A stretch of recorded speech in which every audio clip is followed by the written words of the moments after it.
যোগিনী একাদশীর এমন পবিত্রতম দিনে ভগবানের এমন সুন্দর শ্রীরূপ দর্শন করতে করতে চলুন এই একাদশীর ব্রত মাহাত্ম্য কথা শ্রবণ করি। ব্রহ্মবৈবর্ত পুরাণে আষাঢ় মাসের কৃষ্ণপক্ষের একাদশী ব্রত মাহাত্ম্য যুধিষ্ঠির শ্রীকৃষ্ণ সংবাদ স্বরূপ বর্ণিত আছে। যুধিষ্ঠির বললেন, হে বাসুদেব, আষাঢ় মাসের কৃষ্ণপক্ষে একাদশীর মাহাত্ম্য কৃপাপূর্বক আমাকে বলুন। শ্রীকৃষ্ণ বললেন, হে মহারাজ, সকল পাপ বিনাশিনী ও মুক্তিপ্রদ এই উত্তম ব্রতের কথা বলছি, আপনি শ্রবণ করুন। আষাঢ় মাসের কৃষ্ণপক্ষে একাদশী যোগিনী নামে খ্যাত। মহাপাপ নাশকারী এই তিথি ভবসাগরে পতিত মানুষের উদ্ধার লাভের মাধ্যমে একমাত্র নৌকাস্বরূপ। ব্রত পালনকারীদের পক্ষে এটি সর্বশ্রেষ্ঠ ব্রত বলে প্রসিদ্ধ।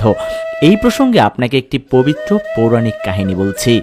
অলকানগরের শিবভক্ত পরায়ণ কুবের নামে এক রাজা ছিল। তিনি প্রত্যহ শিব পূজা করতেন। তার হেমমালী নামে একজন মালী ছিল। প্রতিদিন শিব পূজার জন্য মানস সরোবর থেকে সে ফুল